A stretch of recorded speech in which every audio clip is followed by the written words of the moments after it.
എന്താ ഏട്ടാ, എന്താ ആലോചിക്കുന്നേ? ഉം. ഇല്ലടി, ഞാൻ ഇങ്ങനെ ഓരോ കാര്യങ്ങൾ ആലോചിച്ചിരുന്നതാ. ഒന്നും അങ്ങോട്ട് ചെയ്തിട്ട് മുന്നോട്ട് പോകുന്നില്ലല്ലോ. ഈ കടം കൂടിയതല്ലാതെ ഒന്നും അങ്ങോട്ട് ശരിയായില്ല. എന്തോ ചെയ്യുമെന്ന് ആലോചിക്കുക. ഇടയ്ക്കിടയ്ക്ക് ഈ ജോലിയുള്ളു, കിട്ടുന്ന ശമ്പളമൊന്നും മതിയാവുന്നുമില്ല. കുഞ്ഞിൻ്റെ പഠിത്തവും നിൻ്റെ ചികിത്സയും വീട്ടിലെ ചിലവും എല്ലാം കൂടെ എങ്ങനെ കൊണ്ടുപോകുന്നത്? അതിനിടയ്ക്ക് ആ പലിശക്കാരൻ്റെ പലിശ ഏറ്റവും വലിയ തലവേദന അതാ. പട്ടിണി കിടക്കാമെന്ന് വിചാരിച്ചാൽ അത് നമ്മൾ മാത്രമേ അറിയത്തുള്ളൂ. പക്ഷേ പലിശ പൈസ കൊടുത്തില്ലെങ്കിൽ അയാളങ്ങ് നിരന്തരം വിളിച്ചുകൊണ്ടിരിക്കുക. എന്താ ചെയ്യണമെന്നറിയത്തില്ല. അതൊക്കെ ശരിയാകും ഏട്ടാ. നമുക്ക് കുറച്ച് നാളും കൂടെ ഒന്ന് നീട്ടി ചോദിച്ചാലോ പൈസ തരാമെന്ന്. അയാൾ കേൾക്കത്തില്ലടി. അയാൾക്ക് പൈസ വേണമെന്നും പറഞ്ഞുകൊണ്ട് നിരന്തരം ബുദ്ധിമുട്ടിക്കുക. അതൊരു പ്രത്യേക ടൈപ്പ് അയാളുടെ സ്വഭാവം. പലിശ തരാൻ നേരത്ത് ചിരിച്ചുകൊണ്ടാണ് തരുന്നത്. തിരിച്ച് മേടിക്കുമ്പോൾ ഒന്നോ രണ്ടോ ദിവസം വൈകുമ്പം തന്നെ അയാൾ പലിശയ്ക്ക് വേണ്ടി പറയുന്നതൊക്കെ ഞാൻ കേൾക്കുന്നില്ലേ. നമുക്ക് ഇങ്ങനെ ഒരു അവസ്ഥ വരുമെന്ന് നമ്മൾ നേരത്തെ അറിഞ്ഞില്ലല്ലോ. അതൊന്നും പറഞ്ഞാൽ അയാൾ കേൾക്കത്തില്ല. അയാൾക്ക് അയാളുടെ മുതൽ മാത്രം മതിയല്ലോ. ഇപ്പോൾ പലിശയായിട്ട് തന്നെ മുതലിനേക്കാളും കൂടുതൽ ഞാൻ കൊടുത്തു കഴിഞ്ഞു. ഇനിയിപ്പം മുതലും കൂടി എടുത്ത് കൊടുക്കാനായിട്ട് ഈ ഒരു അവസ്ഥയിൽ അയാൾക്കിപ്പോൾ പലിശ വേണ്ട, മുതൽ വേണമെന്ന് പറയുന്നത്. വിൽക്കാനായിട്ട് എന്തോ ഉണ്ട്, ആകെയുള്ള ഈ പൊളിഞ്ഞ വീട്. അത് വിറ്റാലൊന്നും കിട്ടത്തുമില്ല. എന്തായാലും ഏട്ടൻ വിഷമിക്കാതെ, ഒക്കത്തിനൊരു വഴി കാണും. എന്തായാലും ഈ കഞ്ഞി കുടിച്ചിട്ട് ജോലിക്ക് പോകാൻ നോക്ക്.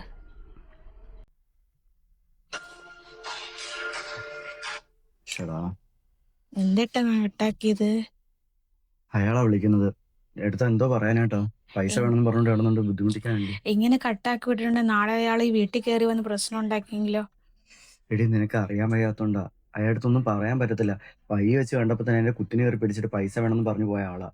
ഇനിയിപ്പോൾ ഫോൺ എടുത്തു കഴിഞ്ഞാൽ അതിന്റെ അപ്പുറമായിരിക്കും പറയുന്നത്. തലവേദന. അയാളടുത്ത് അങ്ങനെ പറഞ്ഞു കഴിഞ്ഞാൽ ഒന്നും കേൾക്കത്തില്ല. നിനക്ക് അറിഞ്ഞൂടെ അയാളുടെ സ്വഭാവം എന്താണെന്ന്? ഇനിയിപ്പോ എന്തോ ചെയ്യും അന്നേരം? ഞാൻ 3-4 പേരോട് ചോദിച്ചിട്ടുണ്ട്. എന്തോന്ന് നോക്കട്ടെ. എന്തായാലും ഇതിങ്ങനെ നീട്ടിക്കൊണ്ടുപോകാൻ പറ്റത്തില്ലല്ലോ എന്തായാലും.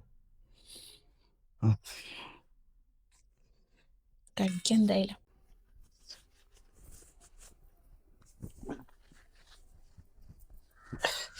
എമ്മയെ കവറിങ് എടുത്തിടി, സമയമായി പോകാനായിട്ട്. അതെ വരുന്നേട്ടാ.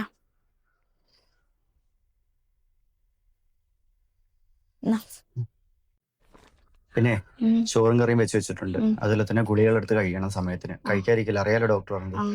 പിന്നെ മറ്റേ ആളുടെ പൈസയുടെ കാര്യം ഞാൻ ഒരു 3-4 പേരോട് ചോദിച്ചിട്ടുണ്ട്. എന്താണെന്നുള്ളതെന്ന് അറിയട്ടെ. അറിഞ്ഞ ശേഷം എന്താണെന്ന് വെച്ചാൽ നോക്കാം എന്തായാലും. ഞാൻ പോയിട്ട് നോക്കിയിരിക്കും. പിന്നെ പൈസ കിട്ടുവാണെങ്കിൽ എന്റെ മരുന്ന് കഴിഞ്ഞായിരുന്നു, അതും കൂടെ വാങ്ങിട്ട് വരണം. ഇപ്പം പൈസ ആണല്ലേ? എന്തായാലും നോക്കട്ടെ. വൈകിട്ട് എന്തായാലും വരട്ടെ. പൊട്ടെന്നാ മോളെ നോക്കണേ.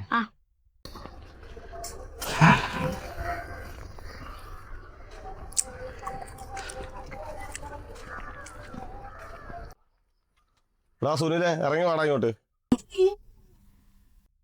നീ ഇവിടെ ഉണ്ടായിരുന്നോ? നിന്നെ ഇവിടെ വെച്ചിട്ടാണോ അവൻ പണിക്ക് പോയേക്കുന്നത്? വിളിച്ചാ ഫോൺ എടുക്കാനൊന്നും വയ്യ. പൈസ തരാനൊന്നും ഉദ്ദേശമില്ല അല്ലയോ?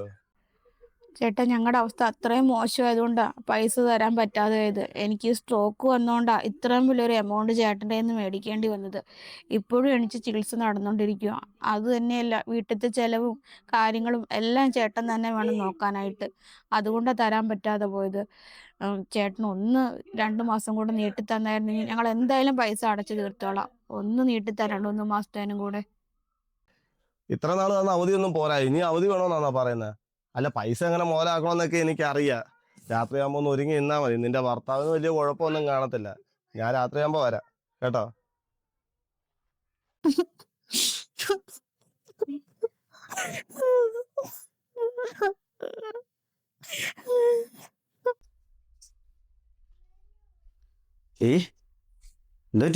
എന്തോ ഒരു ആലോചന?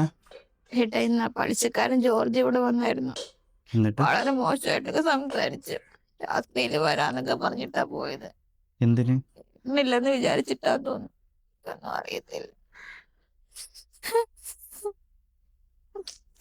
വിഷമിക്കാതെ. പേടിയാന്നേട്ടാ. നീ ഒന്നും വിഷമിക്കാതെ, എന്തായാലും ഒരു വഴിയുണ്ട്. ടെൻഷനായിരിക്കും. ഹലോ, ആ പ്രദീപേ, എന്താടാ ഞാൻ ചോദിച്ച കാര്യം സെറ്റായോല്ലോ? ഇല്ലടാ, എനിക്ക് അത്രയ്ക്ക് അത്യാവശ്യമായിരുന്നു. ആ ജോർജിൻ്റെ കയ്യിൽ നിന്ന് കുറച്ച് പൈസ എടുത്തിട്ടുണ്ട്, അന്ന് കൊടുക്കാൻ വേണ്ടിയിട്ട്. അത് കൊടുത്തില്ലേ പ്രശ്നമാവും. അതുകൊണ്ടാ. എന്തെങ്കിലും ഒന്ന് നീ ഒന്ന് സെറ്റാക്കി തരാൻ പറ്റുമോ? അങ്ങനെയാണല്ലേ. ശരിയടാ, കുഴപ്പമില്ല. ഞാൻ എന്നാൽ വേറെ ആരുടെങ്കിലും ചോദിക്കട്ടെ. ശരിയാണ്. പിന്നെ ആരോടാ ചോദിക്കാം? ഹലോ, ആ എടാ, ഞാൻ ചോദിച്ച കാര്യം എന്താടാ? എടാ, എങ്ങനെയെങ്കിലും ഒന്ന് അഡ്ജസ്റ്റ് ചെയ്യടാ. എങ്ങനെയെങ്കിലും ഒന്ന് ശരിയാക്കിയേ പറ്റത്തുള്ളൂ. എനിക്ക് അത്രയ്ക്ക് അത്യാവശ്യമുണ്ട്. അല്ലേ ഞാൻ ഇങ്ങനെ ചോദിക്കുമോ? നീ ആരുടെയെങ്കിലും കയ്യിൽ നിന്ന് എങ്ങനെയെങ്കിലും ഒന്ന് മറച്ചു തരാൻ പറ്റുമെങ്കിൽ ഒന്ന് സെറ്റ് ചെയ്യ്. അല്ലെങ്കിൽ ശരിയാവത്തില്ലടാ, എൻ്റെ പിടി വിട്ടു പോവും. ഞാൻ അത്രയ്ക്കും കഷ്ടപ്പെട്ട് ഇപ്പം നിൽക്കുന്നത്. അത്രയും താണു നിൽക്കുക. അല്ലെങ്കിൽ ഞാൻ ഇത്രയും ബുദ്ധിമുട്ടിലായിരുന്നു എന്നോട് ഞാൻ ചോദിക്കത്തില്ലല്ലോ. ഇത്രയും താഴെ ആയതുകൊണ്ട് എങ്ങനെയെങ്കിലും നീ ഒന്ന് അഡ്ജസ്റ്റ് ചെയ്യാൻ പറ്റുമെങ്കിൽ ഒന്ന് ചെയ്യടാ. അങ്ങനെ പറയല്ലേ നീ. എങ്ങനെയെങ്കിലും ഒന്ന് പറ്റുമെന്ന് നോക്ക്.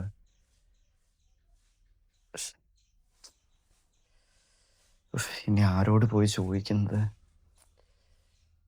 എവിടെ പോയി മുട്ടാൻ? ആരടുത്ത് പോയി ചോദിക്കാനാ?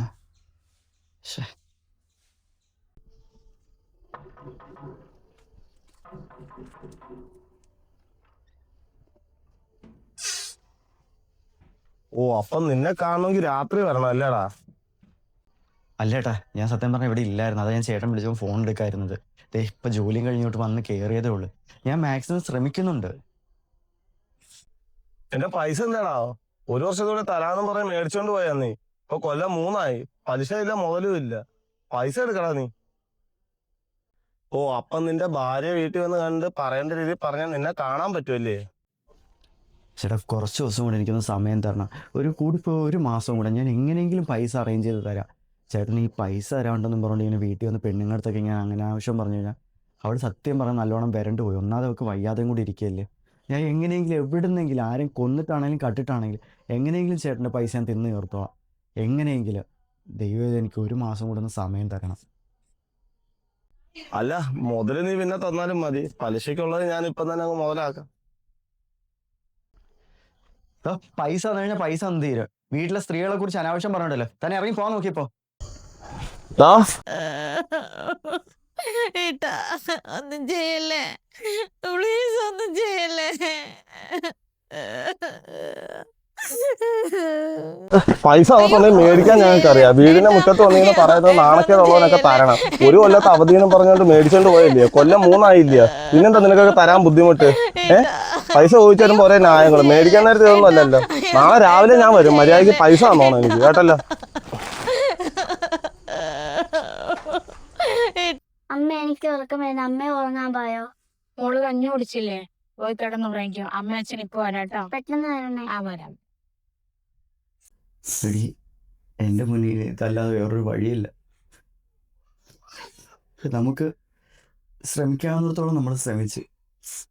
ഇതിൽ കൂടുതൽ എന്നെ കൊണ്ട് പറ്റത്തില്ല. അയാൾ ഇവിടെ വന്ന് നമ്മളെ നാണം കെടുത്തുകയോ അല്ലെങ്കിൽ നാണം കെടുത്തുന്ന രീതിയിലുള്ള എന്തെങ്കിലും ഏർപ്പാട് ചെയ്തു കഴിഞ്ഞാൽ നമ്മുടെ കുഞ്ഞ്, അവളുടെ ഭാവി, നമ്മൾ കാരണം അവളുടെ ഭാവി നശിക്കാൻ പാടില്ല. സർക്കാരിൻ്റെ കീഴിൽ ഒരുപാടധികം സ്ഥാപനങ്ങളുണ്ട് അനാഥരാകുന്ന മക്കളെ നോക്കാൻ വേണ്ടിയിട്ട്. നമ്മളില്ലാതായി കഴിഞ്ഞാൽ അവരൊരു ഭാവി എൻ്റെ കുഞ്ഞിനുണ്ടാക്കി കൊടുക്കും. ഇങ്ങനൊരു നരക ജീവിതം ജീവിക്കാനേക്കാളും നല്ലത് നമുക്ക് പൂർണ്ണയടി.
ഒന്നുമില്ലടി, ഒന്നുമില്ല.